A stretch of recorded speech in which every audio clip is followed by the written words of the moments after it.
The caves are unsafe. When Stevens turned on the transmitter, the cavern collapsed. We can't do the Omega Project here, Major. Not under any circumstances. Aw, man, not the Omega Project. We were all waiting for that one. Hello, everybody. It's Nick the Rat Radio, episode 541. Wednesday. What is it, May? May 27th, 2026. I think I got all my audio working now and fixed. Something was really wrong with my cables or some audio setting. I don't know. So if I sound a little bit different tonight, that's the reason why.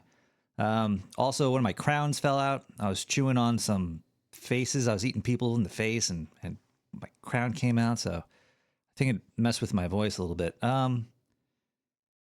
Tonight's going to be a very strange episode. We're not going to be talking about a conspiracy theory. We're going to be talking about just like a story, something that happened a long time ago that I thought was pretty interesting, and I thought I would share it with everybody. Well, we're going to get into that a little bit later. Next week, I might not have an episode. I'm going to be going to North Carolina next week.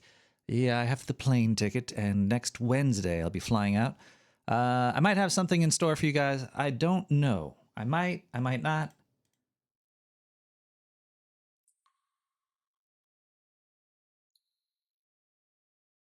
What happened here? Did I get kicked out of Nick the Rat Radio? Did I get kicked out of Sewer Chat? Is that what's happening here? For some reason, Sewer Chat has closed. Let me reopen this here. Let me reopen the IRC client. Sometimes things happen. You never know what's going to happen.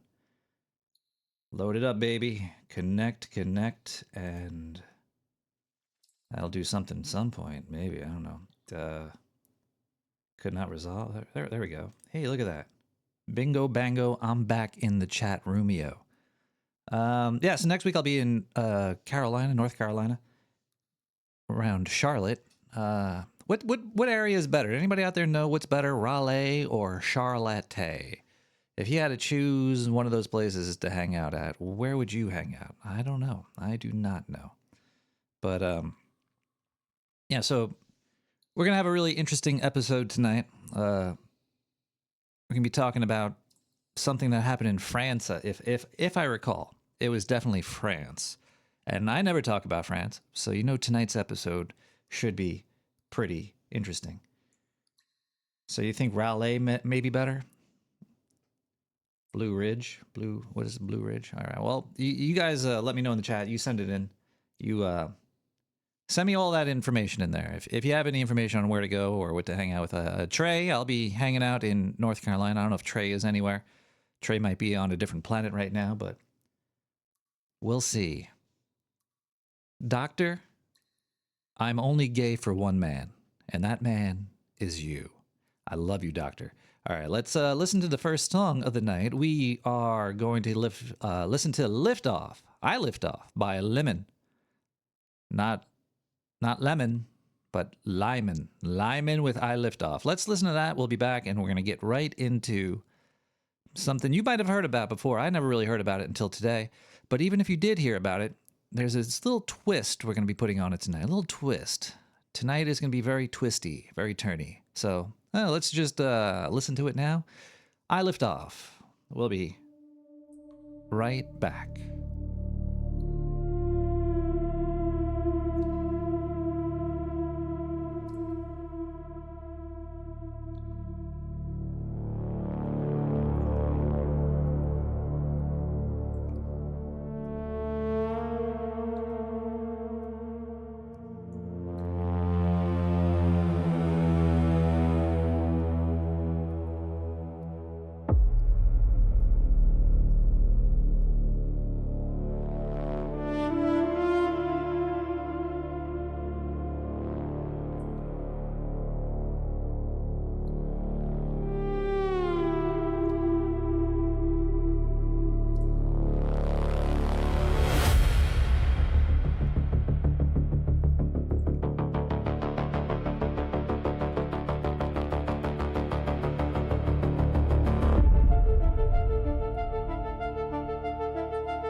Welcome back, everybody. We are going to get right into it.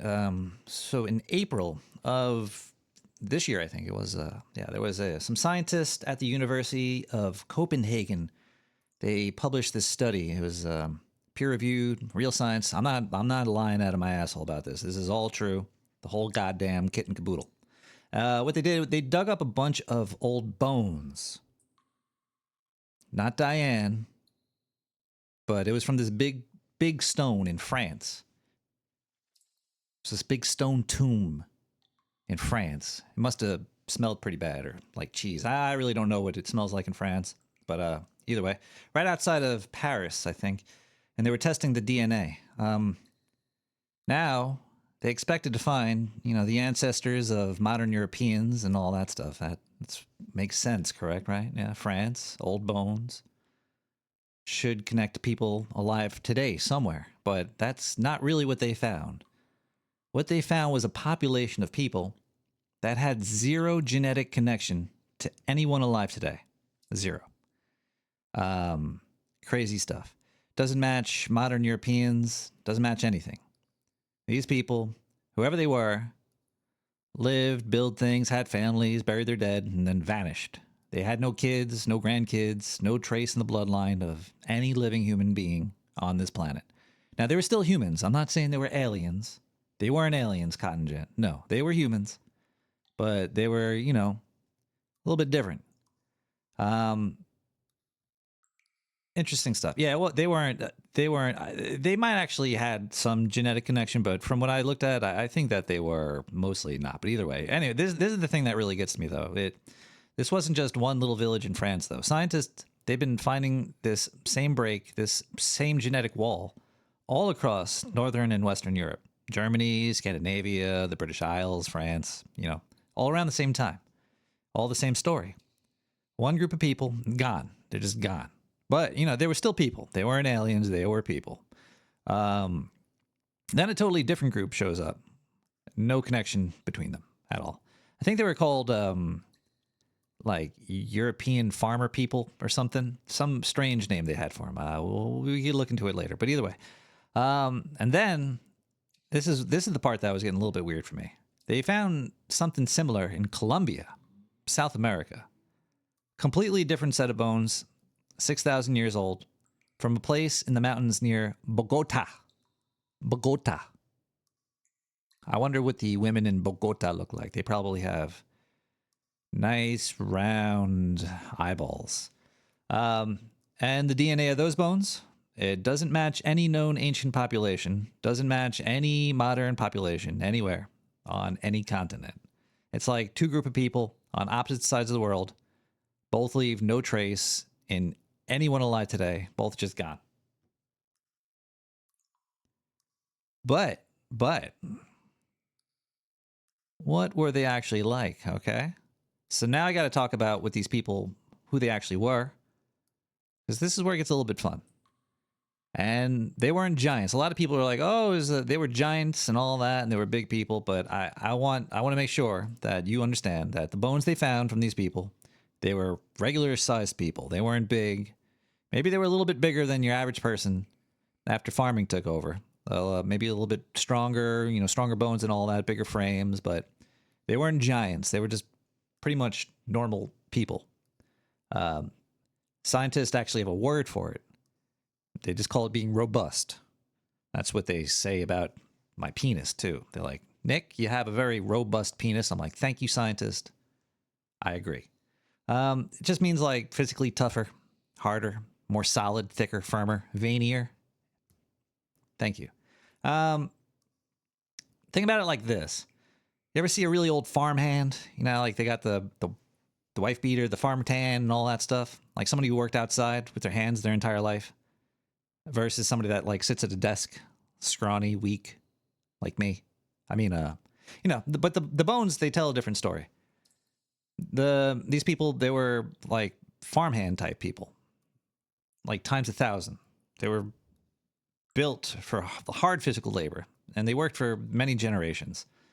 And you might be like, Nick, why does this matter at all? Why are you even telling me about this? It's because of what they built, all right? I don't know if you guys heard about these structures that these people built, these farm people, these robust farmers, these people, whoever they were, they built these structures across basically the entire Atlantic coast of Europe. Stone monuments, huge ones. Big, huge, beautiful stones. We're talking about stones that weighed hundreds of tons, being moved for miles, being placed with a precision that modern engineers look at and go, huh, how the fuck they do that, you know? We don't know how they do it. We really don't know how they did it. They could have done it anyway. I'm sure there weren't aliens involved or cranes. I don't know. Maybe they were just smart. Who knows? We don't really know. We weren't around then. I'm talking about, I think this is like 3000 BC time period we're talking about these people. The most famous one that you probably know, Stonehenge, of course. But the one that I'm going to be talking about mostly tonight is Karnak in France. Then there's also Avebury in England. There's Newgrange in Ireland. And those are just like the famous ones. There's something like, I think, 35,000 of these stone monuments across Europe. 35,000. That we know about. The official story is they were tombs. And yeah, people were buried in them, but I start to get this weird feeling that there might be more to this. I think there might be a little bit more than just being tombs. And I think I have a couple ideas. I was doing some research myself, because there's a lot of scientists down the sewer. We communicate near the water cooler. We come up with some things. So stay with me for a little bit here, all right? Scientists, they're real scientists down here. They have 401ks, they have families, they're real people. There's a couple in tinfoil hats, but I usually don't talk to them that much. Those guys are very strange. Either way, I like them. We play cards, but I don't go to them for show prep. Actual research, as I've been talking to. They've been measuring the energy fields around these megalithic sites. And what they found is, it's kind of hard to explain without sounding crazy, but I'll give it a try. I'll give it a whirl. I'll try it out. Why not? Okay. So these stones, the specific rocks that these people chose to build with, a lot of them have a lot of quartz in them. I know I've been going crazy about quartz lately. I probably still have a couple of these quartz stones shoved up my ass right now. I love quartz. Nikola Tesla loved quartz. Apparently these farm guys from 3000 BC loved them too. All right. And we all know the property of quartz, the piezoelectricity property. Basically means when you squeeze them, you stick them in your ass or vibrate them, they generate electricity. It's not magic. It's what they do. That's how they work. Okay.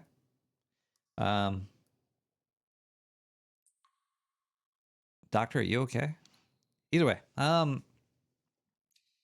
even some microphones work like this. I don't know if this one does. I don't know if there's any piezoelectricity going on in my microphone. I don't think so, but either way, because that's not what we're here. We're not here to talk about microphones. Even though I fixed mine. I don't know. I might sound a little bit different. Turned it a little knobs recently over the weekend. Either way, it's also how like old record player needles worked. When you put the quartz under pressure, makes electricity. But here's also the other thing.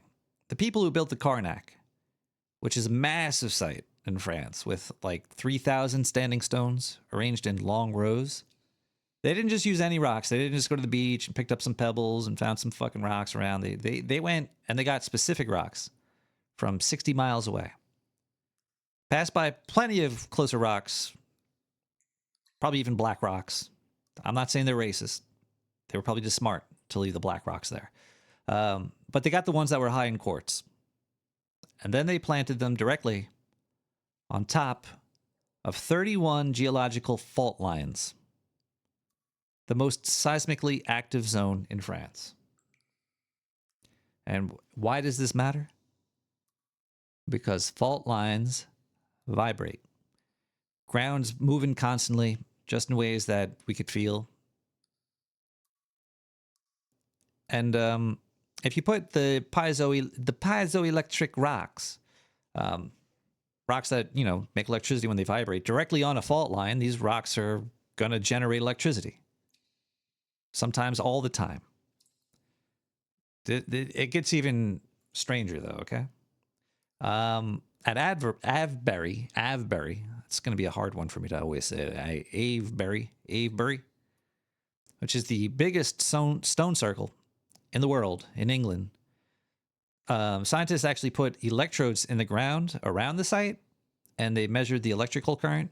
And what they found was that the circular structure of the site was actually concentrating the natural ground current, pulling it in, focusing it, and releasing it at double the rate of the surrounding land.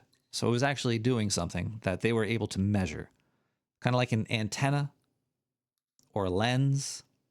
You love rocks? I love rocks too. Rocks, I get my rocks off as much as I can. Put them on, take them off. I love getting them off.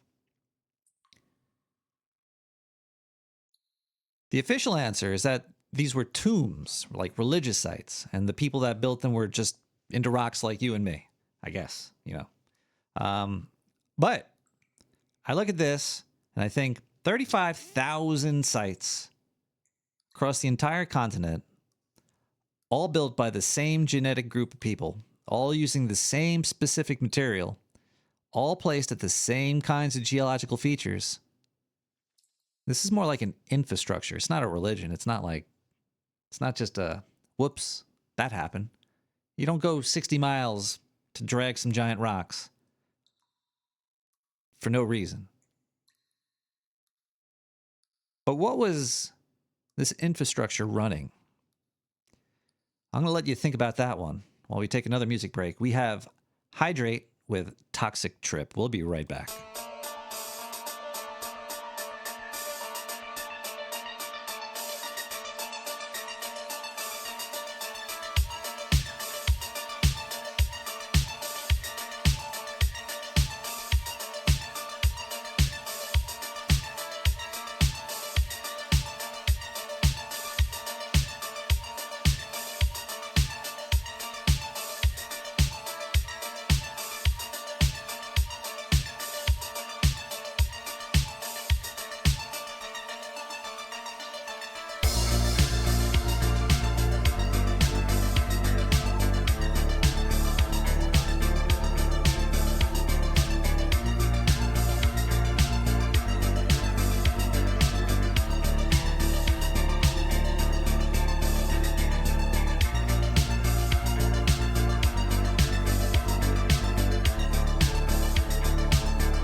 Welcome back, everybody, to Nick the Rat Radio. That was Hydrate with Toxic Trip. All the music you hear tonight could be found on SoundCloud. /like/Nick the Rat. Just go there and check it out. Give the artist a like. They're doing this for free. All their stuff is CC BY 3.0. I usually give them a little thumbs up and a comment telling them how hard their music made my nipples. They like that sort of thing. I don't know, there are a lot of freaks in the music world. Let's get back into this. I need to tell you about something else that came out in February this year. Not me. I didn't come out of the closet yet, people. But this is the piece that ties everything together for me and kind of blew me away a little bit when I found it. And that's why I'm telling you about this. Scientists from Kyoto University in Japan published a study. And what they proposed was this. Solar flares, those big explosions on the surface of the sun, they don't just affect space. They hit the upper layer of our atmosphere, the ionosphere. They rush electrical charges downward, all the way down, into the ground, into the fault lines, into the fractured rock. Huh? And when a fault is already stressed, already kind of on the edge, the extra electrical push can be enough to tip it over. Now, I'm not trying to say that there's an earthquake machine out there using HARP, okay? Because the amount of energy needed to do this is immense. It's if you're going to be causing an earthquake using a solar flare or HARP, you're gonna solar flare could do it because it's it's free. It's just from the sun, and the sun is more powerful than what we have on Earth. But we're not going into the earthquake machine, people. But this is brand new science. Usually they would say that if you talk about this, they would say you're insane. But, now they're trying to tell you that the sun causes earthquakes. They're saying that there might be real evidence for this. This is a study from Japan in a real scientific journal. When I read this, I just was sitting there for a second. I was like, I was scratching my chin, my balls, and sniffing my armpits. And because here you have this ancient network of piezoelectric stones sitting on fault lines all across Europe, stones that are already collecting and concentrating electrical energy from the ground. And now we got some Japanese scientist people telling us that the sun can push extra electrical charge into those same fault lines from above. What happens when both of those things happen at the same time? What happens when the sun has a really, really bad day? Like it's on its period or something, or I don't know, whatever. And then like 35,000 electrical amplifiers sitting on the ground interact with this.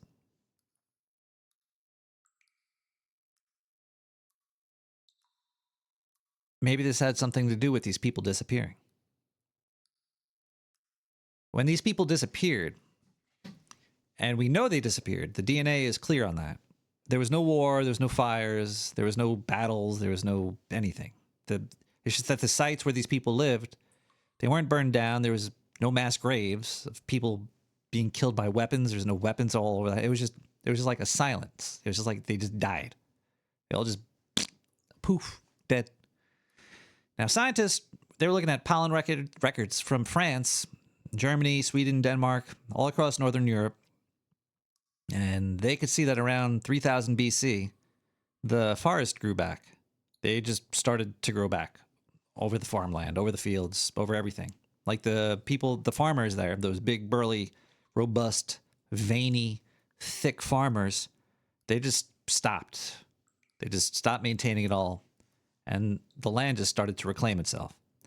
They didn't get conquered or burnt out or none of that type of stuff. They just kind of faded away. They just vanished, sort of. But, they were there. We have their bodies, but they just died out.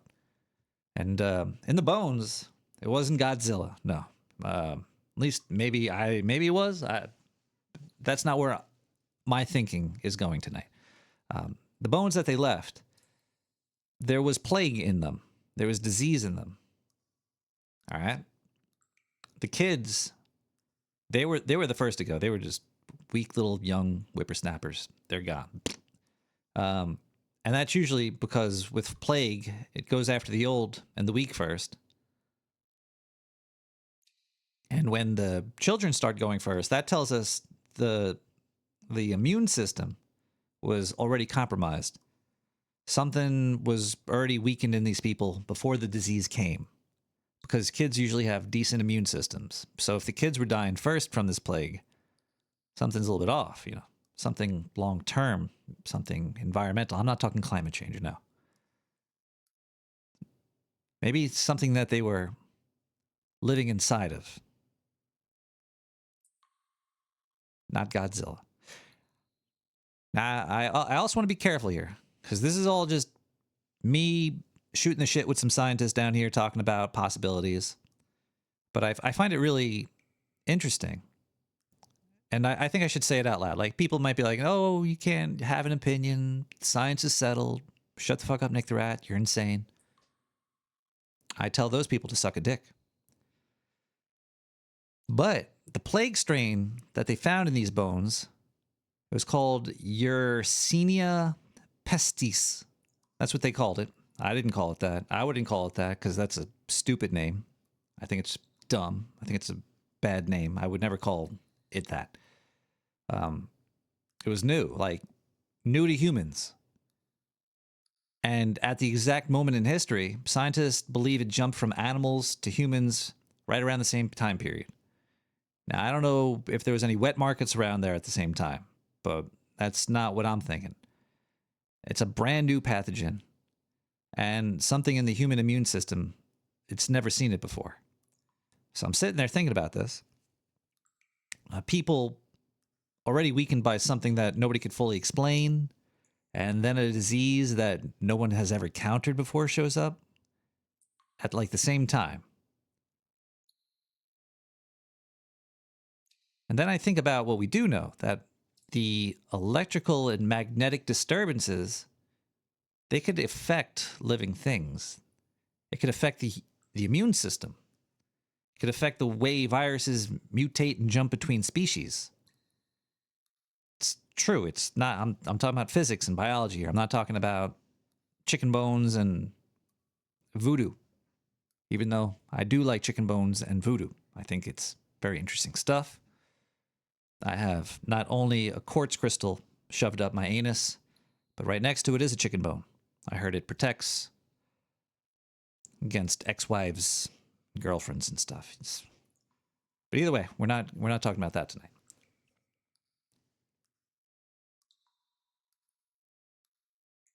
So I keep thinking about this. A civilization that built something powerful, something they understood well enough to construct across an entire continent, but maybe not well enough to fully control it. So then the sun does something extreme, because that's what the sun does sometimes. You know, sometimes there's huge pops and explosions all over the sun.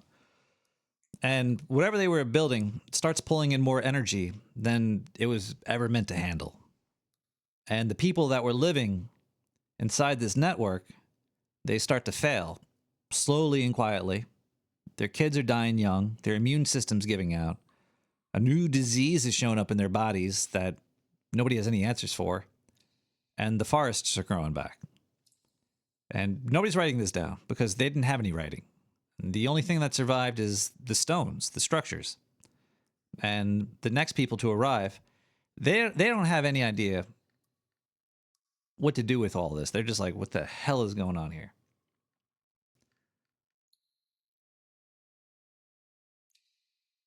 Now think about that. Maybe these stones were like viruses. We don't really know where viruses come from. Possibly they opened a portal. Something like a rip in time space. I think we should maybe go around tearing these stones down, but we can't do that because they're, you know, sacred ground and all that stuff. But either way, let's take a quick music break while we think about this. We got Ender Tunes with Faint Reality. We'll be right back.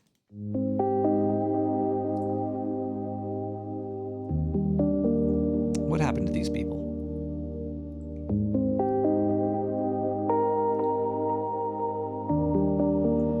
No one knows.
Well, that was a strange ending to that song. Thanks everybody for sticking around. We have more show to go. Let me just switch back here to the studio camera. Hey, there I am. Look at that. Look at that. All right, let's get back into this. Just wrap this whole section of the show up here. Every single ancient culture that settled in the spaces that these people left behind, the Celts, the early Norse, ancient Irish, I think Greeks, even the Jews, the Hebrews, every single one of them had stories about these people, about the people that were here before them. The ones who built these giant structures, the ones that were different. The Irish, they called them tutti fruities or tootha da, like a fruit at the bottom, Dannon cups. I'm not sure. But they were like, they're a godlike race. And they vanished into the hills. The Norse, they were calling them giants. The Jotnar. Actually, if you think about it, why does giant start with a G and not a J? It's because of the Norse people. Jotnar.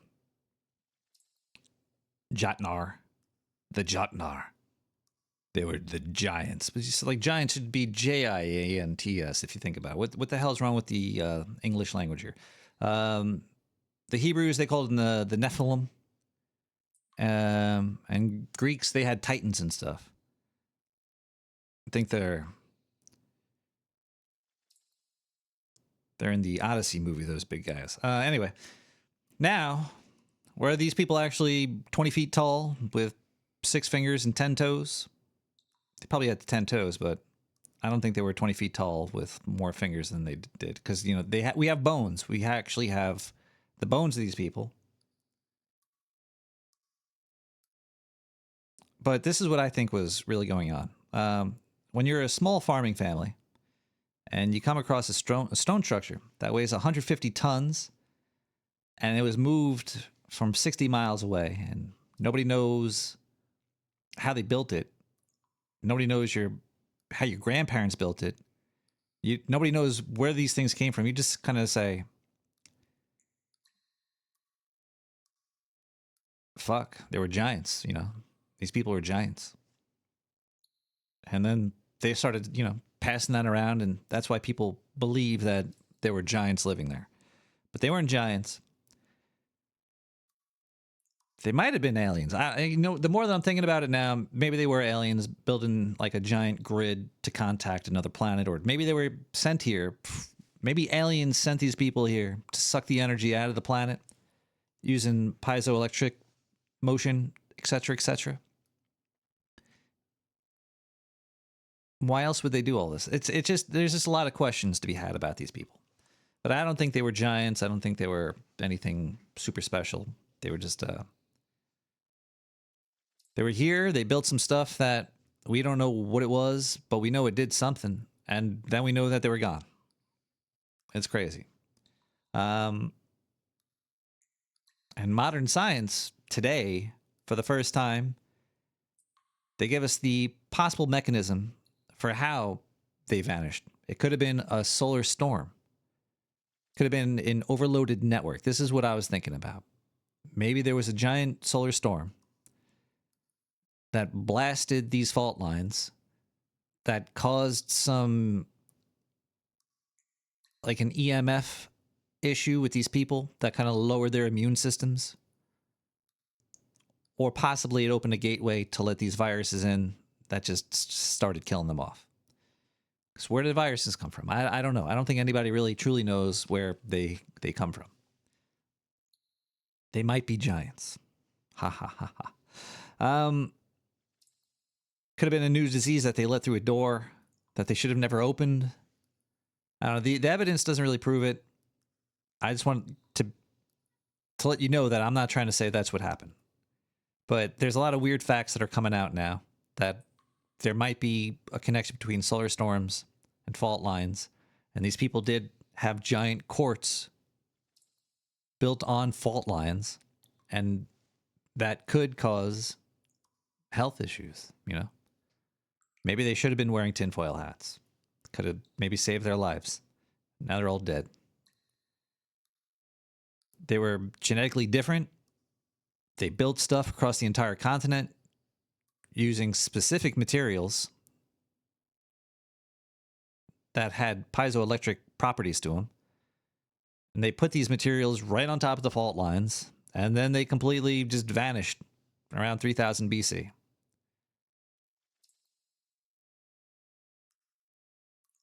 It's pretty weird. And if you have any thoughts about this, I think it's weird. I don't know if you think it's weird. Give me a call at 917-719-5923. I'm going to open up the phone lines. Let's see if there's anybody around tonight. I don't know what's going on tonight, but we do have some voicemails. Let's take a quick listen to some voicemails. Hey, Nick. Hey, Ducky. Everybody else. Hi. It's me. I'm in traffic.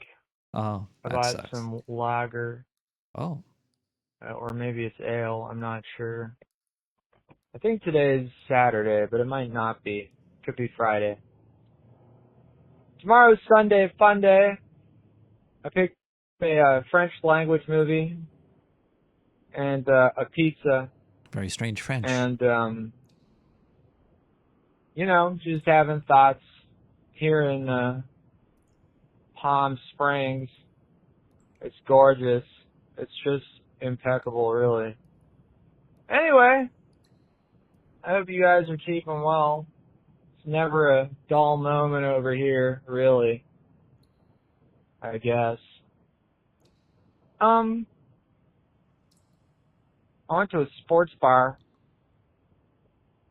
and I had a burger. I'm currently out of work.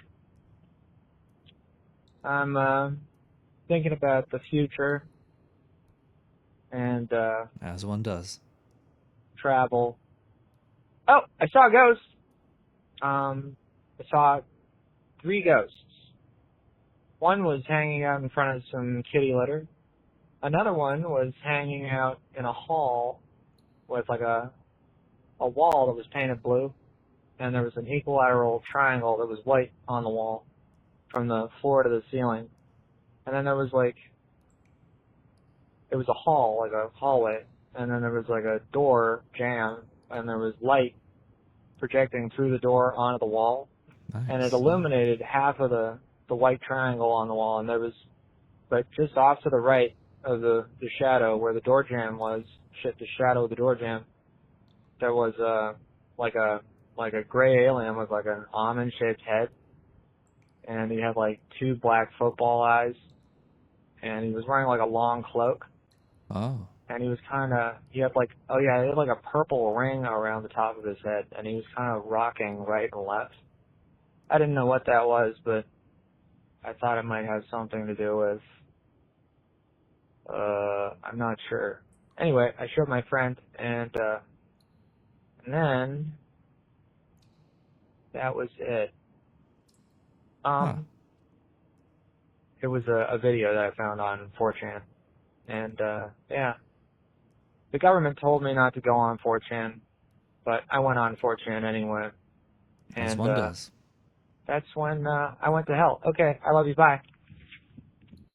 4chan is hell adjacent for sure. It's definitely a creepy place when you go there. Make sure you go through at least 7 VPNs when you visit 4chan. That's how I visit when I do. And one of the VPNs have to be in Vatican City to get all the evil out while connecting to the sites and communicating with your fellow dogs on the internet. All right, 917-719-5923. Let's see if we have anybody else here. Press 5. To refuse this call, hang up now. To block this call and all future calls, press 9. All right, let me press 9 here. Hello, you have a call at no expense to you from John Fletcher. an inmate at Kyoto Correctional Center. To accept this call, press 5. To refuse this call, hang up now. To block this call and all future calls, press 9.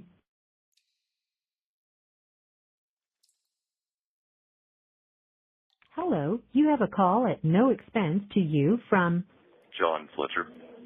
an inmate at Kyoto Correctional Center. To accept this call, press 5. To refuse this call, hang up now. To block this call and all future calls, press 9.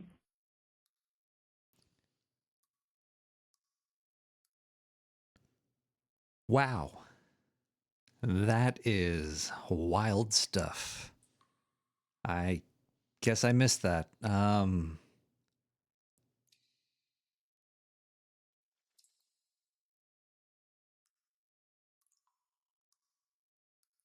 All right, let's see if anybody else has left a voicemail at 917-719-5923.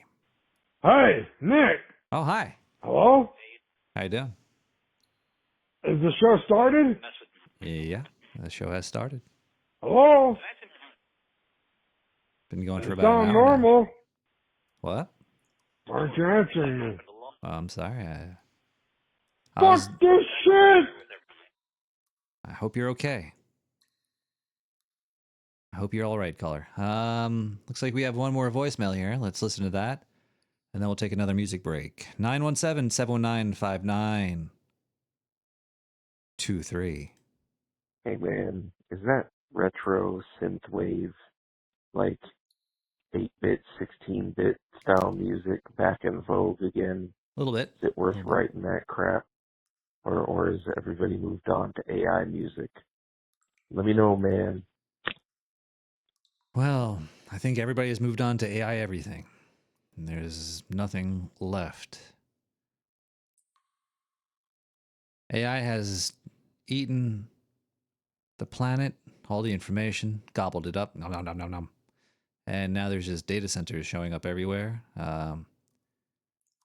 burning up all the fresh water. I never understood this, though. I always figured that, there's a cycle to water. There's the water table, If you use the water, it goes back up into the air, right? So it'll just rain again. I don't know what everybody's worried about. Anyway, let's see here. 917-719-5923. We do have a caller on the line. Hello, caller. How are you tonight? Hey, hello. Hi. What was that all about? Some alien with an almond head? It sounded like an almond head and large black eyes and a purple circle or something, a purple crown, perhaps. Oh, I seen something like that one time. You've seen it too. Yeah, I think they're real. I think it's chupa. Yeah, sort of chupacabra. Oh, I thought you were talking about that candy. There's a chupa, I think a Spanish candy. No, actually, the call in just tell you, like, if I give you some good advice. Chupa chups. They're like a lollipop. I think they're a Spanish lollipop. Chupa chups. Anyway, advice. Yes, I'd love some advice right now. Yeah, I'm gonna say that, like, somebody talked to me watching this movie. It's called The Double. Do yourself a favor. Don't watch it. It's the worst. It's gotta be the worst. Like out of 10, it's a fucking 0. The Double is a 0. All right, it's a 00. Yeah. Is it any better than that pizza movie? I heard there was a pizza movie with. That's what I said, dude. When it comes to, like, I rank movies, 1 through 10, but when it comes to 0, that means it sucks, and I'm going to actively tell people not to watch it. Ah, okay. Which is what I just did to you. The Double is a 00. It's the worst movie I've ever seen in my entire life. Well, there's the back rooms are coming out this weekend, I think. I'm not going to be able to watch it this weekend, though. I'm very upset. It's getting decent reviews. Very interested in that one myself. Why are we all listen to this? Set disconnect. Hello? Hello? Hi. You've reached Nicorette Radio. I want to see the back rooms. That looks pretty good. It does. It does. It does look interesting. I'm a big fan of Kane Pixels or whatever his name is. I'm a big fan of the back rooms, and it feels like a very Gnostic type of movie. It's like a maze where you can't get out. Everything repeats itself, and you're very alone there. Very alone. It's very. I think it's gonna be very, very good compared to that movie. Caller, tell me, do you like Dragon Balls? Like, no. Dragon Balls. Dragon Balls. Yeah, I heard Dragon Balls Superhero. That was a decent movie, I heard.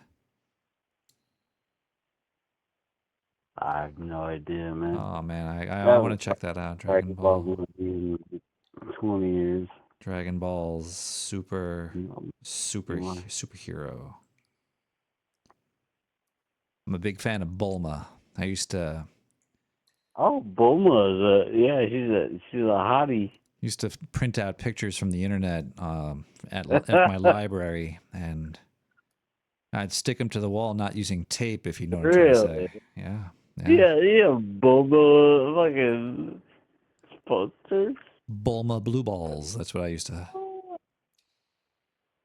suffer. You know, blue hair. It's kind of cool. It just sucks because sometimes you're watching the show and you're trying to get done before she leaves the scene, and then you wind up busting to Vegeta, and you just have this very strange feeling.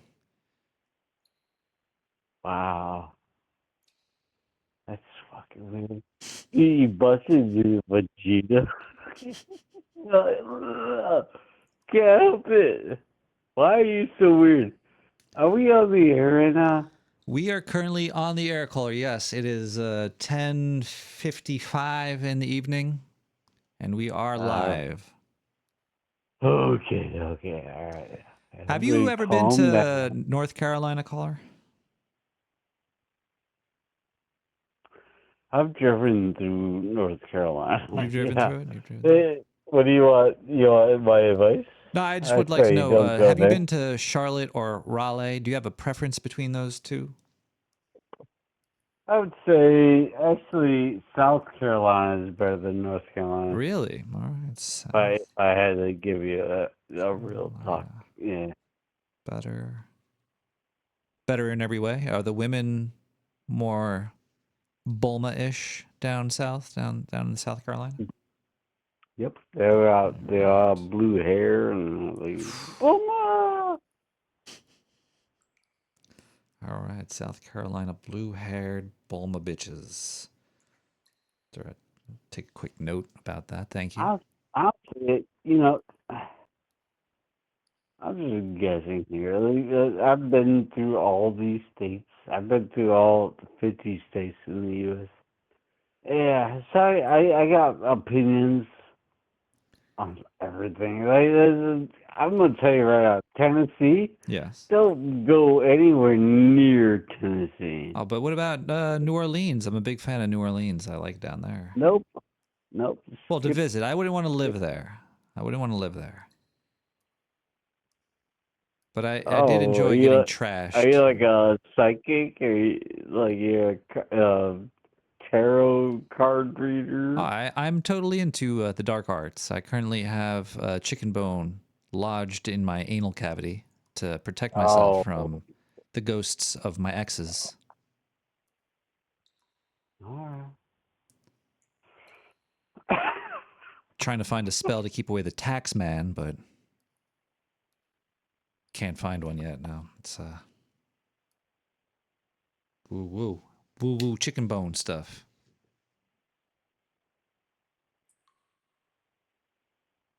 Caller, I might be sending you some stickers soon. I got a new print of stickers that I've been posting all over the neighborhood lately. But don't tell anybody that I said that. Actually, I haven't been doing that. So if you're a police officer,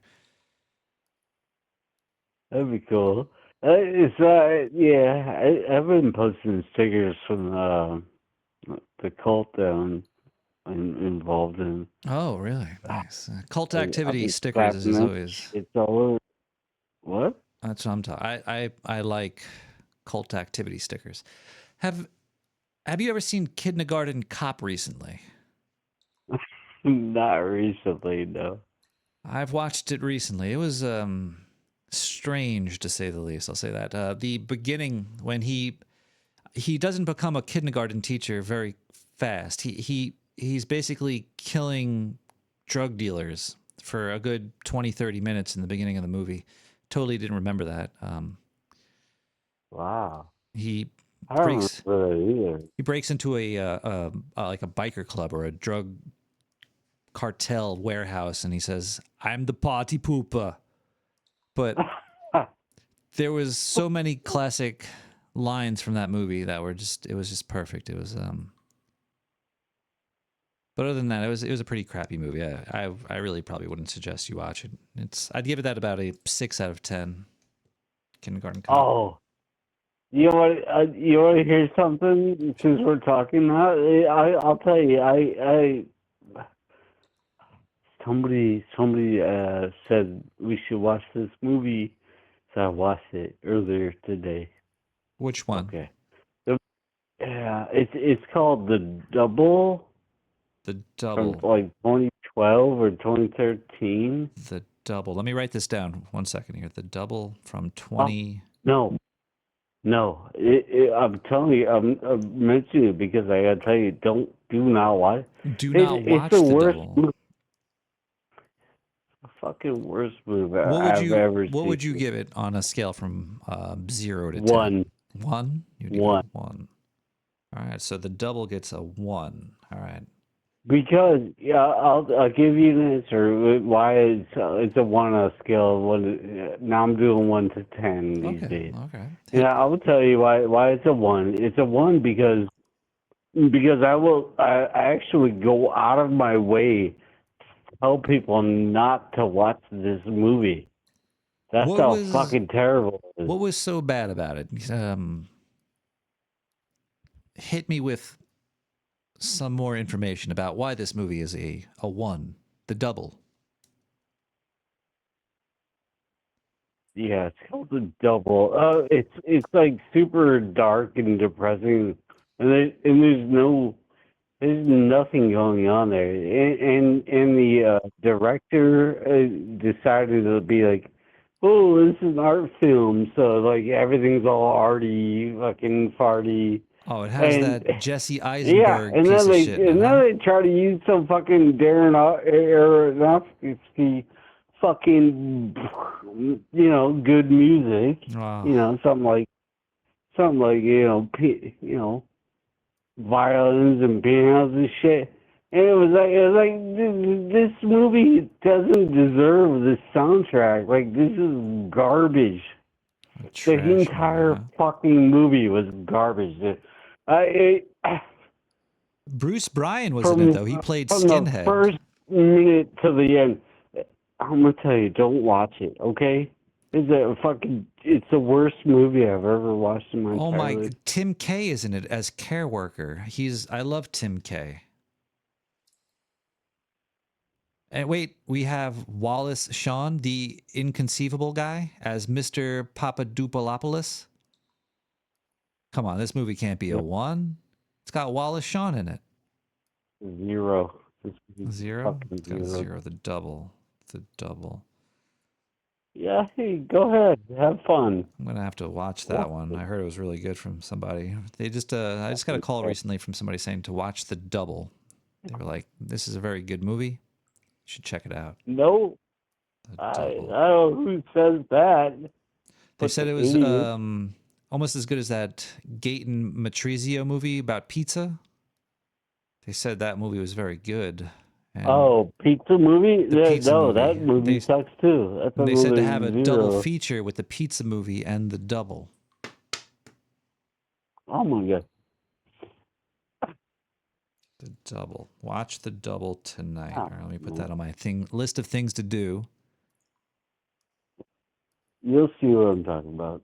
You'll be like, oh god, Tucky's right. This movie sucks. Are there 2 Jesse Eisenbergs in it? And does he give himself a hand job? Does he like jerk himself off?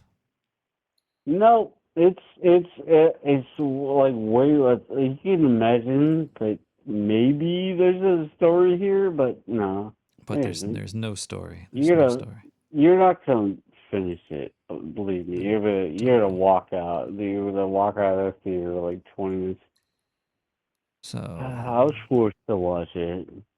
Came out in 2013. I'm gonna have to find a time machine and go back in time to watch this in the theater. You're giving it such high praise right now. No, you're not listening to me. You know, my only mission here in this spheres is to tell you not to watch it. It's fucking terrible. But the music you said was amazing. No. Nope. No. Actually, the music. Let's talk about that. The soundtrack. I can talk about that if you want to talk about. I would love to talk about it. Kind of ripped off Darren Aronofsky's style. Yeah. He's with the violins. Oh, and shit, like in the movie with the drug addicts in Coney Island. This movie doesn't do it, man. This one doesn't do it. I'm telling you. All right, so please do us all a favor. Don't watch it. The Double. Watch The Double. It's a terrible tonight. Movie. Double feature with that and the pizza movie. All right, that's some good advice from you, caller. Yeah, I do what I can.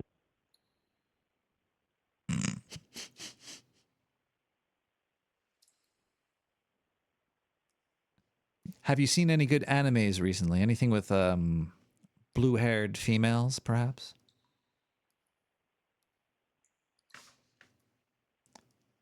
I'm a big fan of... Yeah, blue-haired anime girls. Bulma. I call her Blow My Load Bulma. Bulma?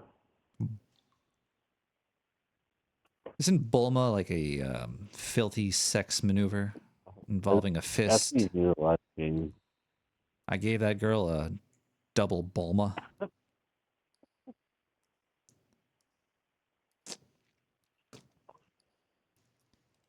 right, caller. Well, I'm gonna have to hang up on you now because all right. I gotta go watch this movie called The Double. Somebody just called me and they said I should go watch The Double. They said it was a very good movie, so I'm gonna have to go check that out. Please don't watch it. All right. So you recommend it too. Thanks so much, caller. Thank you so much. Okay, we have we're gonna take a quick music break. We're gonna come back and thank some people because this is a value for value show. This show follows the value for value model. We don't have any advertisements. It is basically paid for by viewers like you, and you're not a viewer. You're a producer.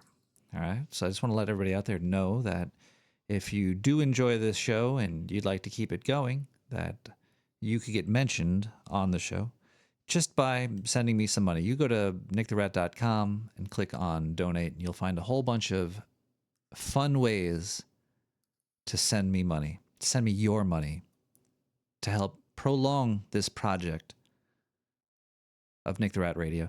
While we think about how much you should send me, let's listen to Free Vibe Vault with Rain Break. We'll be right back after this break. We'll be right back. Thank you.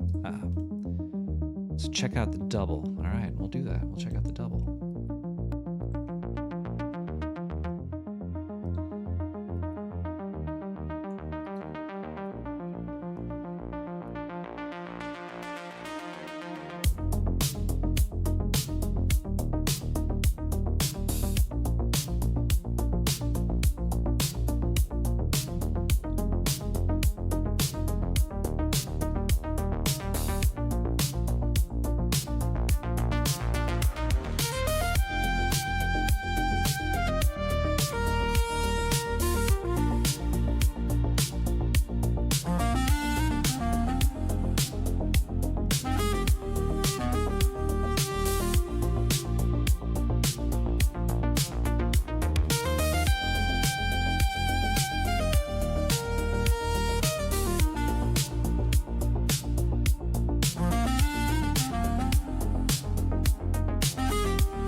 Welcome back, everybody. Happy that you're with me. Hope you're having a lovely evening tonight.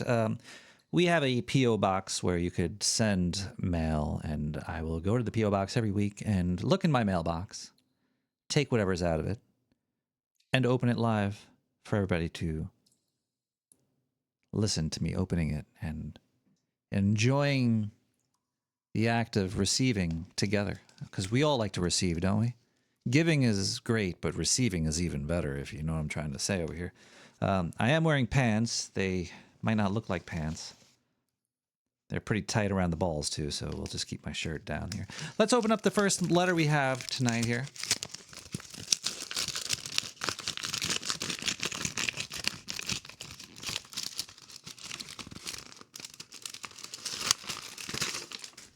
Looks like we have a check account. It's a chargeback account from Sir My Crotch, PhD.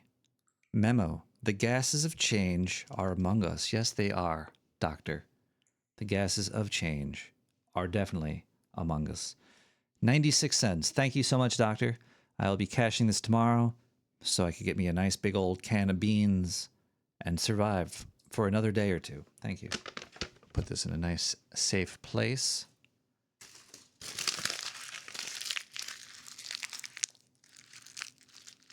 Doctor, I don't think I should be trying to call Fletcher back anytime soon. Sounds like he is at the correctional office somewhere down south somewhere. You could also donate by going to nicktherat.com, clicking on donate, and I will read your donation amounts, your initials, and your notes. If you want your name read, then just put it in the note and I'll read your name. Otherwise, anonymity is the name of the game, or it's not the name of the game, depending on how you view anonymity, if you know what I'm trying to say. So let's go and look for PayPal and see if anybody has donated this week. It does look like we do have a couple of donations. From KS, we have $4.20. That is the recommended donation amount. I think each show is about 2 hours long or so, and it's $1 per episode around. I think that's fair. I think that's a fair amount. If you think so, send it on in, just like KS did. KS, thank you for being a supporter of the show for as long as you have been. It means the world to me, and I would kill people for you, KS. Just write in the note who you want dead. I will find them, and I will end their lives for you. In Minecraft, of course. It looks like we do have another donation here. This comes from DV. DV, thank you so much for your 420, DV.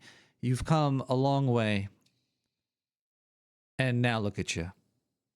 You're here in the sewer with all of us. You're supporting the sewer systems of Brooklyn, New York currently. You're helping to fund this program. And you are a true hero to Nick the Rat Radio. I just want to let you know that, DV. I absolutely adore you. And if you would like anybody knocked off, just put it in the note. And in Minecraft, we can make that happen. All right. That looks like all the donations from PayPal tonight. And you could also donate by going to twitch.tv. We stream this live, where you could see my really, really tight tan pants tonight. Very, very tight. So tight that I could barely breathe. I don't know if that has anything to do with anything tonight, but either way, let's see if anybody has donated there as well. If you have an Amazon Prime account, you should sign up for Twitch, and you could give me like a free couple of dollars. It's pretty amazing, the technology that Jeff Bezos has blessed us with. So all hail Amazon, all hail Jeff Bezos. Let's see if anybody has donated there today. No, it looks like nobody has donated on Twitch, so Jeff Bezos could DITF along with Amazon and Twitch. Sayonara Suckers. We'll be back after this new musical break. All the music here tonight is all brought to you by SoundCloud. It's all CC BY 3.0. It's all fairly new as well. I think it all came out in the past week. I hope you enjoy this one. I know I will. And we'll be back with more Nick the Rat Radio. This comes from Bigfoot Beats. Now, I don't know what Bigfoot's beaten, but think of a number. Concentrate now. We'll be right back. I'm going to think of a number. A number? Yeah. Like 79 or something. Okay. Here goes. Can you get it? 13. Nope, it was 79. Oh,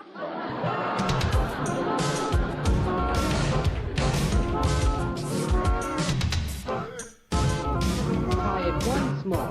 Make your mind a blank.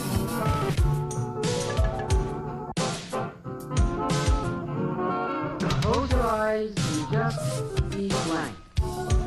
And see if you can tell what I'm thinking.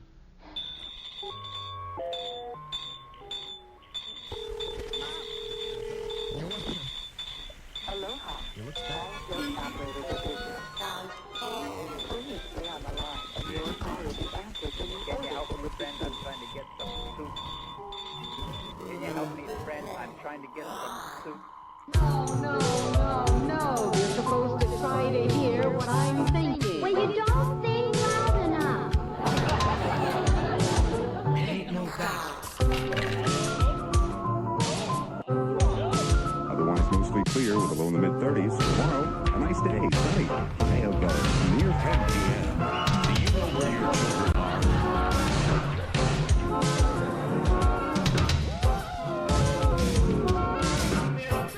Everybody sing!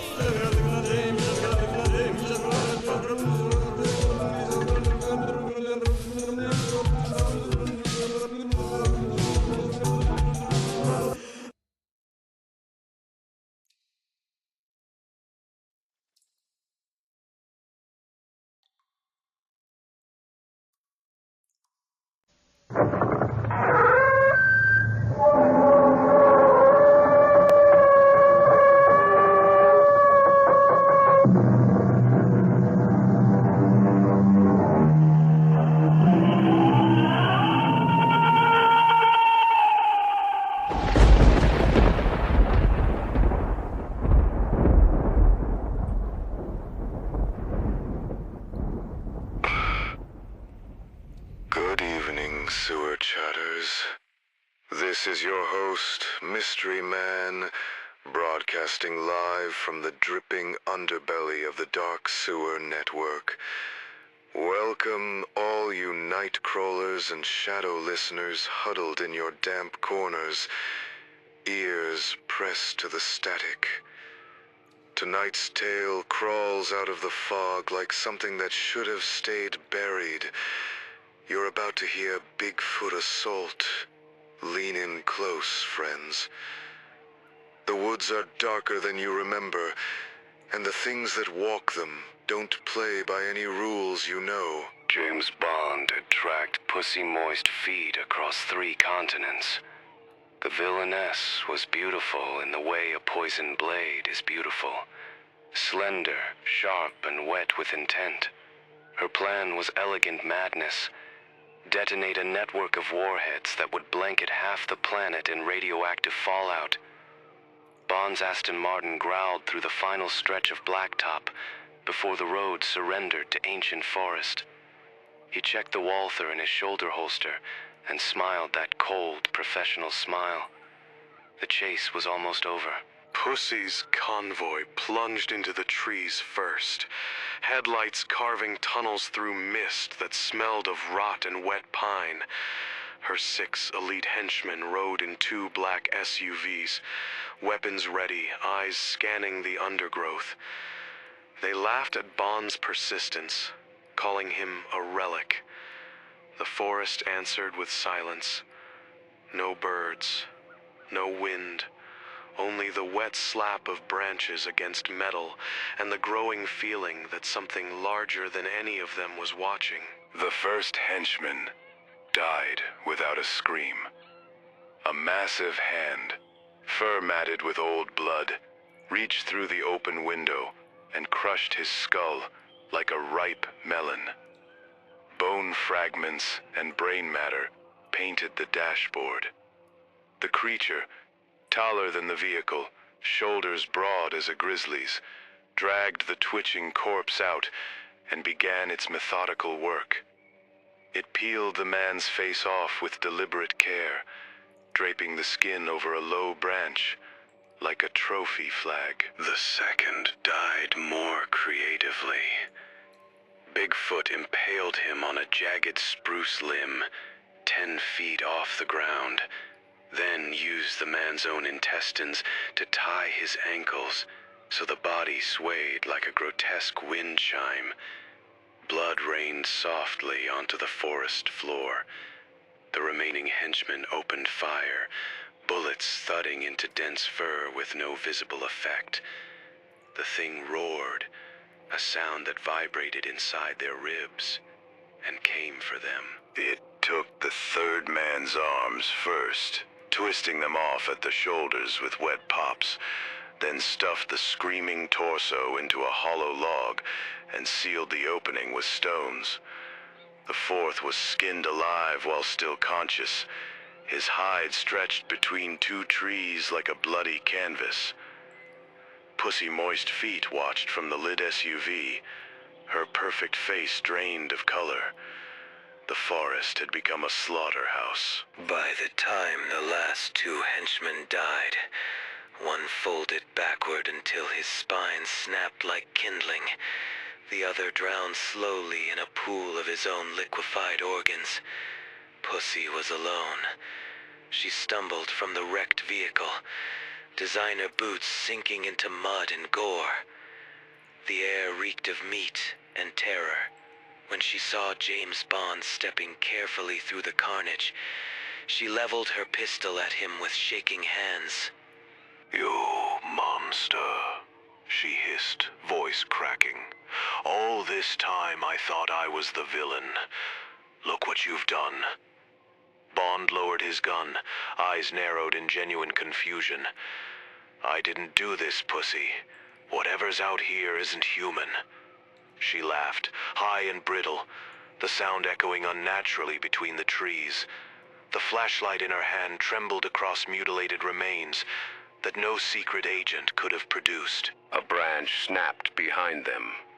Both spun. There it stood. Bigfoot, 8 feet of corded muscle, matted reddish-brown fur, eyes like dying coals. Its breath steamed in the cold night air. It held the severed head of her last henchman by the hair, turning it slowly as if examining a curious fruit. Bond and Pussy backed away together, an uneasy truce born of raw survival. They ran. The creature followed at a leisurely pace, as if savoring the hunt. Bond fired twice. The bullets only seemed to annoy it. Pussy's stiletto heel snapped, and she fell. Bond hauled her up, their hands slick with someone else's blood. For a moment they were just 2 terrified animals trying not to die. The forest had stripped away their roles. Spy, villain, lover of destruction. Bigfoot caught them near a moonlit clearing. It seized Pussy first, lifting her by the throat. Its massive fingers pressed into soft flesh, drawing beads of blood. Bond lunged, knife flashing, but the beast backhanded him 20 feet into a tree trunk. Ribs cracked. Pain flared white-hot. He tasted copper and knew the end was close. The creature took its time with Pussy Moist Feet. It peeled her designer clothes away like gift wrapping, then began breaking her in sections. First, the elegant legs that had once wrapped around powerful men, then the arms that had signed death warrants for millions. Her screams were wet and gurgling. Bond crawled toward her, trying to fire one last useless shot, but the thing stepped on his hand, grinding bones to powder. Bond's death was slower. Bigfoot sat on his chest, the weight collapsing lungs and heart. It leaned down, rancid breath washing over his face, and bit into his shoulder, tearing away muscle and cloth. The last thing the spy saw was the creature reaching into his pocket, pulling out a slightly crushed cigarette. It lit the smoke with a Zippo taken from one of the dead henchmen and inhaled deeply. Bigfoot rose, smoke curling from its nostrils, and looked down at the two broken bodies. Then it turned and vanished between the trees, leaving only footprints the size of dinner plates and the faint smell of tobacco on the night wind. The warheads were never detonated. Pussy Moist Feet's organization collapsed without her. The world, for once, was spared. And so, sewer chatters, the moral of tonight's tale is this. Sometimes the greatest monster in the woods is the one that accidentally saves us all. The horrors we fear can, in their brutality, prevent far greater ones. Sleep well in your dark corners. This has been Mystery Man for the Dark Sewer Network. Good night, sewer chatters. My thanks to Nick the Rat for keeping the tunnels open. Until next time, stay wet, stay hidden.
Hey, everybody. Yeah, this is me, Zindu, coming to you live from somewhere in space-time. Oh!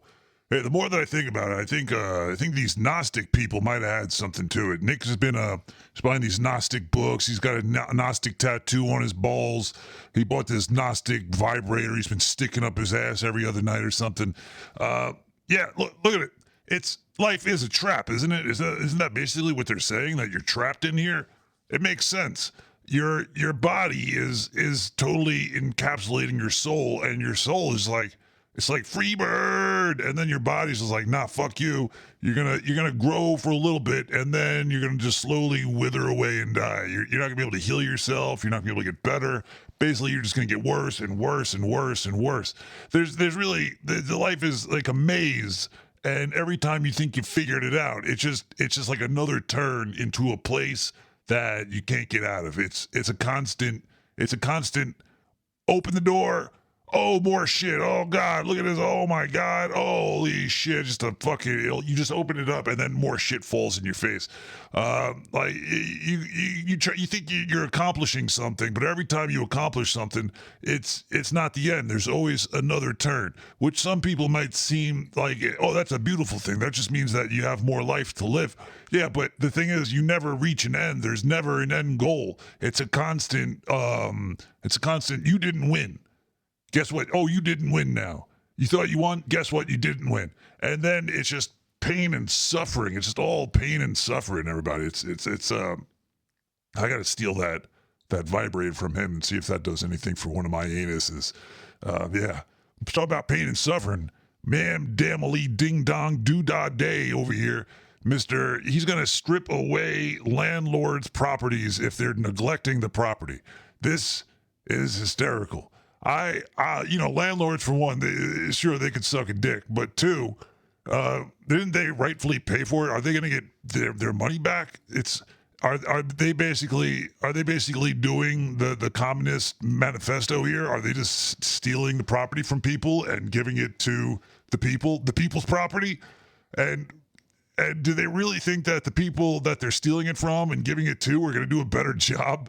I highly doubt that the hole in your ceiling that's dripping black goo, I highly doubt that anybody's going to be able to fix that for the amount of rent money that property is probably bringing in. The people that own these buildings, they're paying out the assholes for. I'm not defending shitty landlords, but I am defending the fact that New York City has shitty taxes. And I'm sure that these landlords are getting taxed out of the anus, so they don't want to fucking do anything or renovate nothing because they have to pay for stuff and do all this stuff. It's not really worth it in the end for them. They bought this property probably for like shitty dollars back in 19 and now it's just like, oh, fuck you. Then now they're just gonna take it away. They're like, oh, you are a negligent landlord. What is a negligent landlord, though? I really would like to know. Is there a definition? Let me look this up really quick. Let me see. What is the definition of a negligent landlord? Is it like a landlord that doesn't call you back? Is it a landlord that let's see, it's called the block by block housing program. A negligent landlord is defined as an owner or property manager who systematically speculates on buildings, persistently disregards building repairs, and refuses to change the hazardous business practices. That's okay, sure. What does that even mean? This is under the Fix the City initiative. And guess who they're going to give the property to? The people that live there. So I don't know. Like, oh, I rented this house from this guy and he was shitty, so now I pay rent to myself and I have to fix it. I don't understand how this is going to work. I think it's hysterical. I think what about all these empty condos? There's these condos that are completely empty. Is that like whatchamacallit, a fucking negligent landlord since they can't fill up the property? If you're not filling the property, is that called negligence? Are they just going to give it to the homeless people? Like, hey, guess what? Nobody's living here, so now nobody owns this building. Come on in. I don't understand exactly how this is going to work here. But it's very interesting to say the least. I can't wait to see what the New York City looks like in about 5 years from now. It's going to be pretty gosh damn hysterical. Let's see. Concentration of erroneous violations here. This includes Class 1 and Class 2 emergency violations for life-threatening conditions like toxic mold, severe rat and roach infestation, and collapsing ceilings, lack of hot water or heat. I've seen people that had no hot water or heat in the projects. Now the projects, who's that owned by? That's owned by the city already, isn't it? So were they going to take it away from the city? Is the city going to take away the city's property and give it to the people living inside of the projects? Basically turning into like a gang, like warlord hellhole shit place. This is insane. I really wonder how it's going to work. I can't wait to see. It's going to turn into like Fallout or something.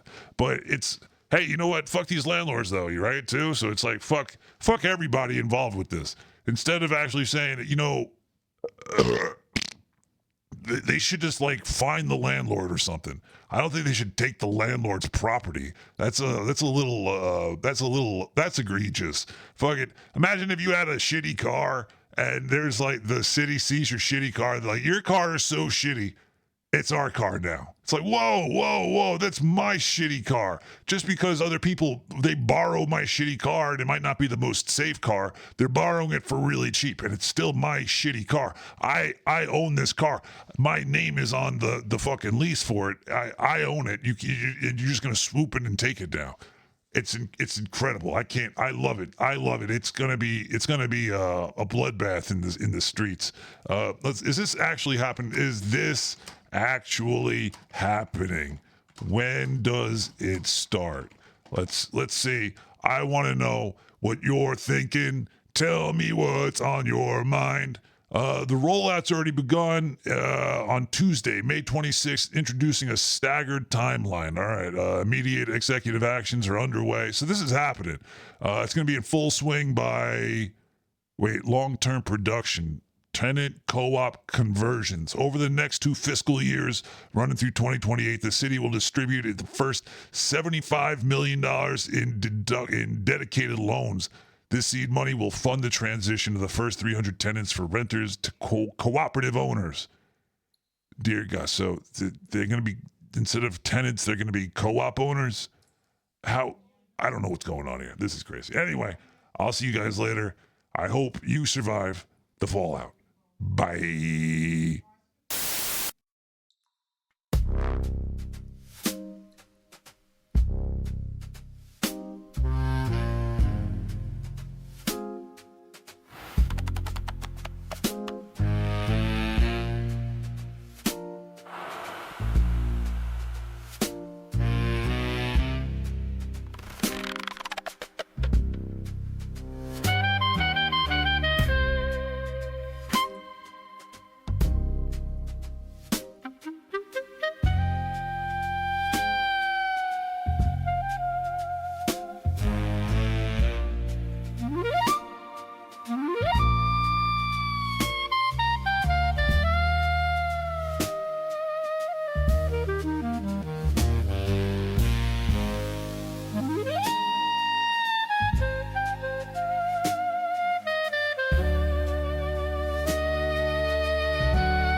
Good evening, you beautiful bottom feeders and shadow-legging weirdos.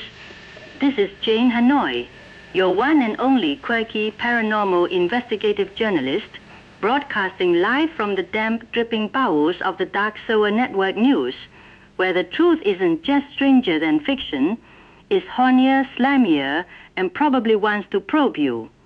We've got glowing under-eye cities, evil Alaskan geometry, and aliens who can't even suck a teeth right. Grab your tinfoil codpieces and buckle up, because tonight we're flushing the toilet of reality straight into the paranormal. Scientists recently confirmed massive magnetic anomalies under the West Antarctic ice sheet, claiming it's just natural geothermal activity or some boring old rock formations. Yeah, right? My sources, 3 drunk penguins and a guy who talks to moss, say it's actually a secret, technologically advanced city built by hyper-intelligent mole people who fled Atlantis after one too many awkward underwater orgies. These icy geniuses have flying cars powered by penguin farts and quantum toasters that predict your next bad Tinder date. Deep beneath miles of frozen ass crack, their glowing spires pulse with forbidden energy that makes your balls tingle from 6,000 miles away. They've been harvesting polar vortexes to power their doomsday disco balls while sending subliminal messages through your Netflix glitches. Last week, a researcher vanished and came back speaking fluent penguin and craving raw seal blubber. Coincidence? I think not, you gullible meat sacks. The mole city overlords are planning a great thaw, folks. When that ice melts, we're all getting flooded with glowing Uber drivers who demand payment in virgin souls and expired yogurt. Jane Hanoi says stock up on floaties and holy water because these Antarctic basement dwellers are about to turn Earth into their personal slip. End slide of doom. Moving on to the frozen north. Authorities are investigating strange seismic readings in Alaska's remote wilderness, blaming it on fracking or those damn caribou having angry sex again. Bullshit. What we're really dealing with is the Alaskan Dark Pyramid, a massive obsidian structure that rose from the permafrost like a horny teenager's morning wood after a nightmare about geometry class. This black beauty is taller than your mom's disappointment and covered in runes that make your eyes bleed if you stare too long. Satellite images caught it humming show tunes from the 1970s while shooting laser beams at passing moose, turning them into glowing disco balls. Local trappers report the pyramid whispers your browser history in a sultry voice before offering you immortality in exchange for your left sock. Inside the Alaskan Dark Pyramid, shadowy figures that look suspiciously like Abraham Lincoln wearing hockey masks perform ritualistic square dances with Bigfoot's inbred cousins. The whole thing is a portal to a dimension where pineapple belongs on pizza and taxes are paid in toenail clippings. Last month, it abducted an entire Boy Scout troop and returned them as chain-smoking philosophers obsessed with lutefisk. This pyramid isn't just evil geometry. It's the landlord of nightmares collecting rent in pure distilled human cringe. If you hear it calling your name through the northern lights, run or don't. Jane Hanoi thinks you'd look great as a glowing moose disco ornament. And now for our fecal finale. Ranchers across the Midwest are reporting another wave of gruesome animal mutilations. Cows found dead with precise surgical cuts, organs missing, and zero blood at the scene. Experts call it predators or cultists. Those eggheads wouldn't know a probe from a proctologist. It's aliens, you udder-loving degenerates. But these extraterrestrial dairy bandits are doing it all wrong if they want the succulent milk from an animal's teat.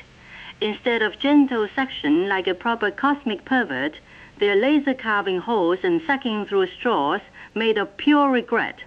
No wonder the cows look so betrayed, the greys can even find the right spot on the udder. These sloppy space perverts keep leaving poor Bessie looking like she lost a fight with a blender and a depressed proctologist. If they want premium farm fresh tit juice, they should ask Jane Hanoi for lessons. I've got techniques that would make a succubus blush, and a dairy farmer propose. The aliens are clearly interns on their first abduction rotation, fumbling around like drunk frat boys at a milking contest. They've got anti-gravity but can't handle a simple mammalian nipple. Next time they visit, I'm sending Nick the Rat up there with them. That greasy, bowl-licking, shit-for-brains rodent can teach them how to suck properly, since he's been practicing on his own reflection for years. This has been your nightly dose of What the Fuck from the Dark Sewer Network News. I'm Jane Hanoi, reminding you to keep your tinfoil tight, your orifices clenched, and your sense of humor filthier than a truck stop bathroom. Sweet dreams, you magnificent degenerates. May your nightmares be extra kinky, and your milk always properly harvested. Good night.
Hello? Hi. What's going on? I don't know where I am right now. I don't know who's on my radio station. I don't know who's talking. That's not me. I don't know what's happening, people. I don't know where I am right now. I'm Nick the Rat, the person that's been talking to you for the past hour or so. What time is it? I don't even know what time it is anymore. Where's my Casio? That motherfucker better not have taken my Casio. I think there's a clone. I think there's a clone inside of the studio. I think there's something happening. There's something really strange is going on right now. I don't know who that person is. It's not me. Whatever he's been saying, do not listen to him. He's a liar. He's a fibber. He has a great voice, though. He does sound really pretty good. I've been listening. He sounds pretty cool. But he's not me. Don't worry, I will get out of here as soon as I find the way.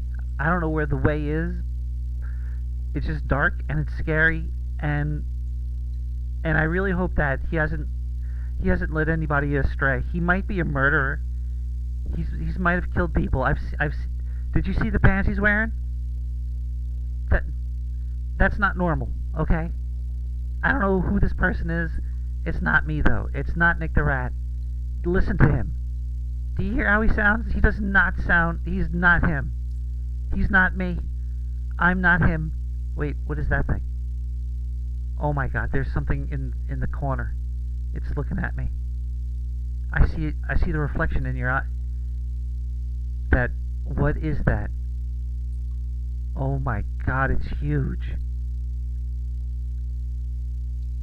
I gotta go. Oh my god, I got to run.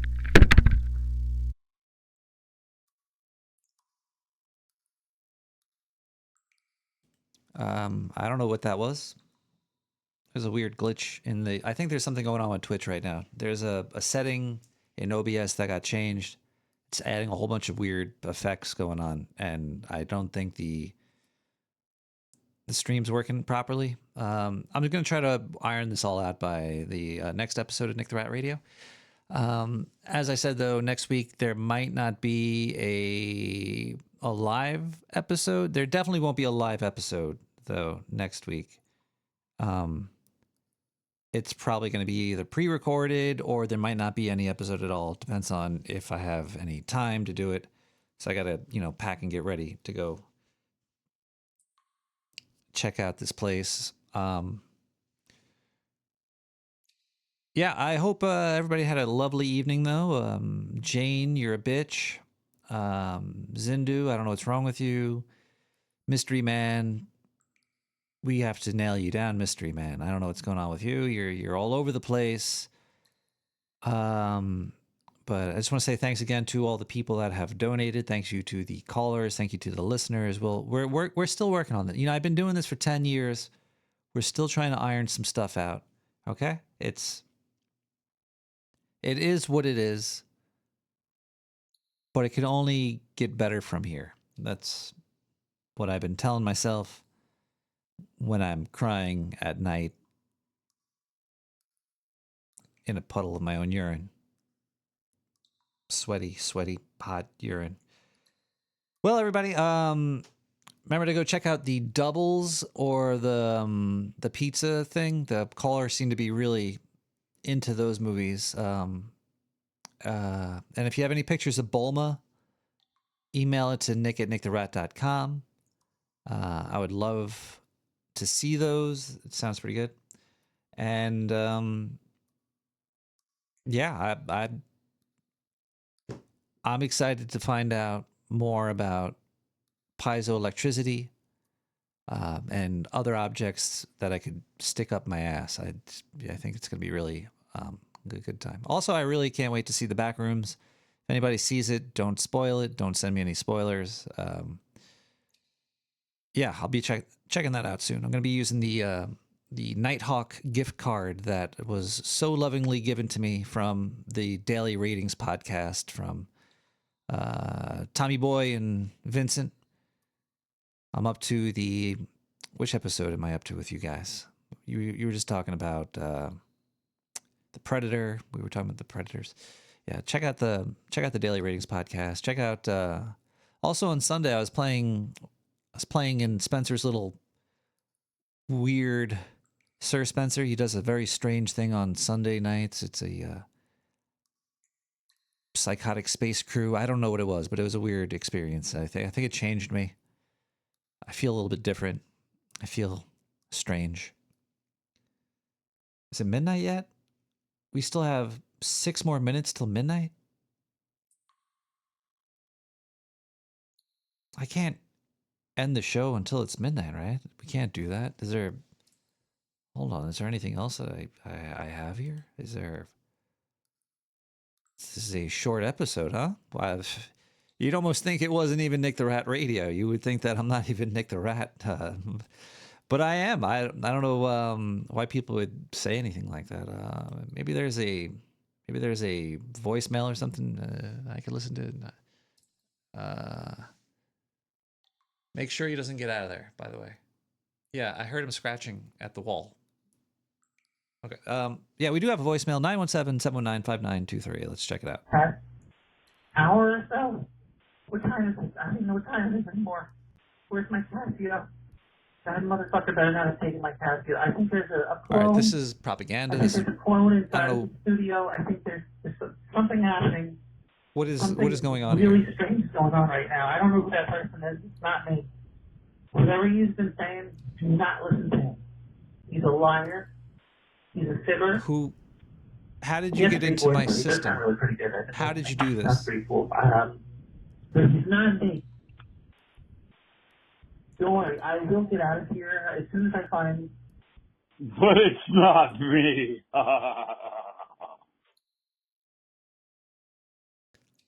I don't know what is going on here. Something is... I thought I fixed all the audio issues, but apparently there was something happening still. There's still some wires that are triple-crossed, double-crossed. It's coming from inside the sewer. Something's coming inside the sewer.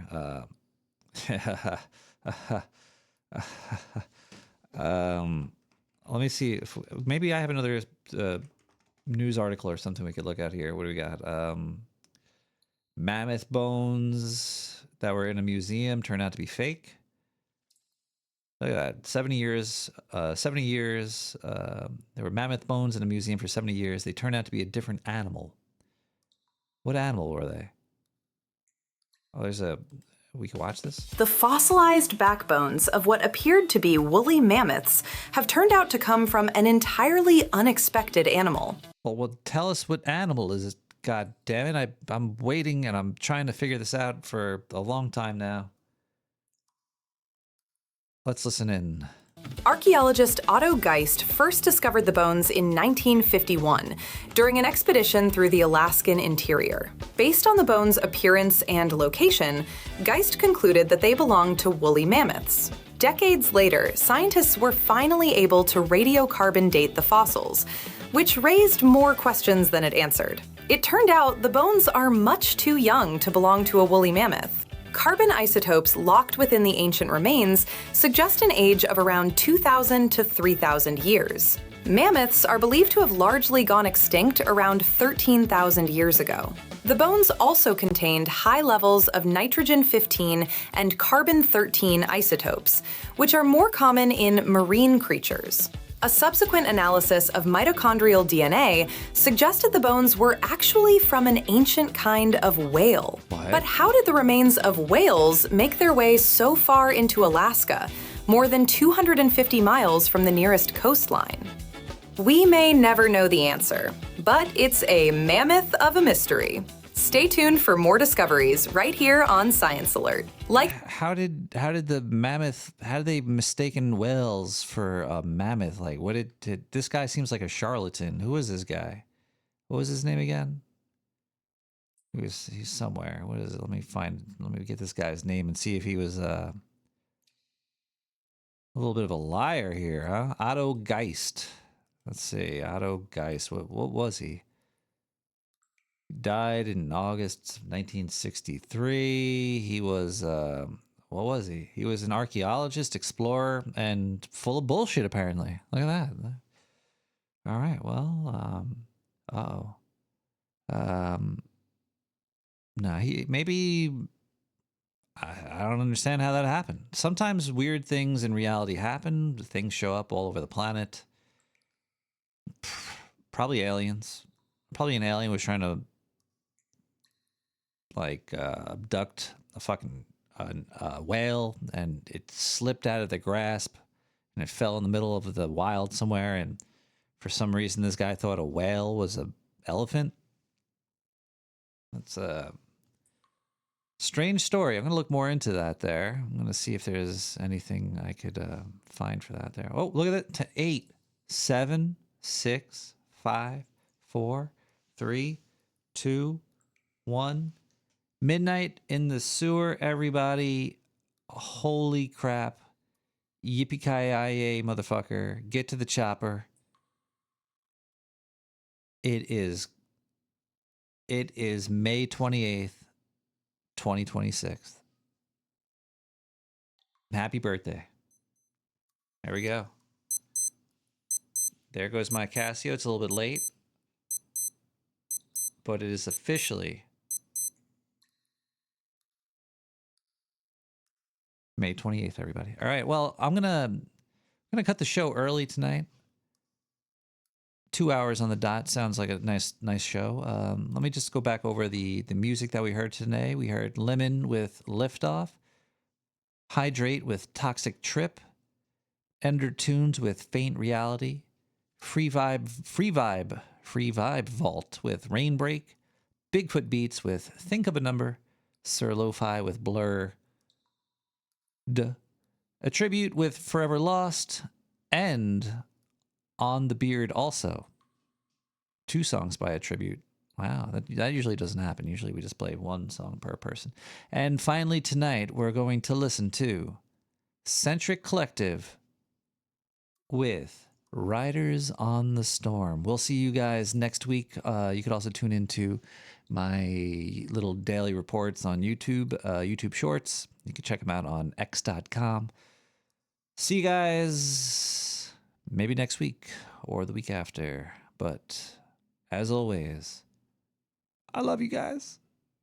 Bye.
Didn't turn out like everybody foresaw it.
Nothing, struggling, contending, all those things somehow makes you more knowledgeable and more aware and stronger in a way, you know? Riders on the storm, riders on the storm, into this house we're born. Into this world we're thrown, like a dog without a bone, an actor out on loan, riders on the storm. There's a killer on the road, his brain is squirming like a toad. Take a long holiday, let your children play. If you give this man a ride, sweet family will die. Killer on the road, yeah.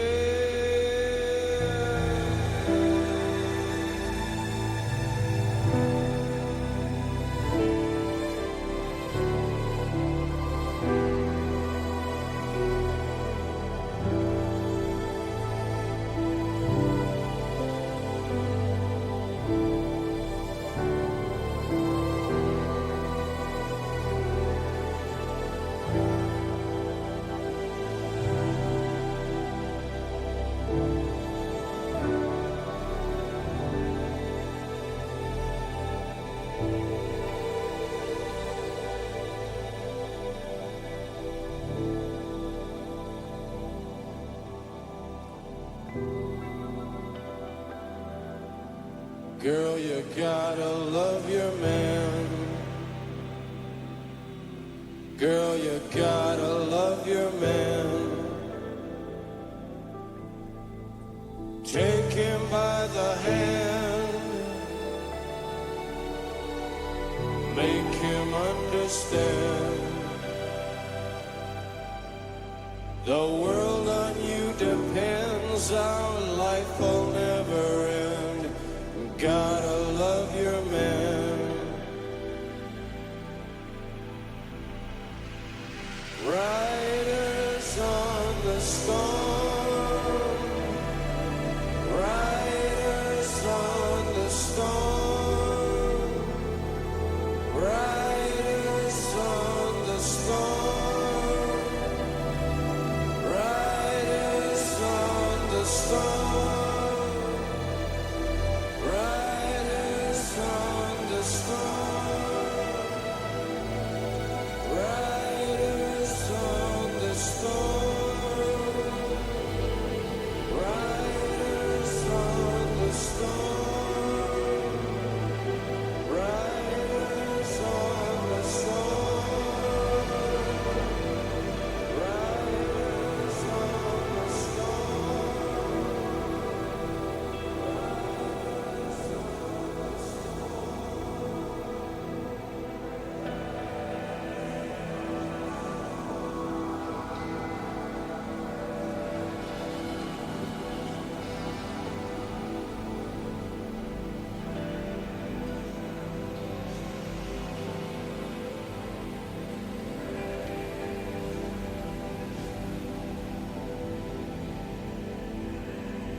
Then thought that the specimens were washed down from somewhere higher up. But all my efforts to find the source were to no avail. The trail led nowhere until today. Stop killing animals!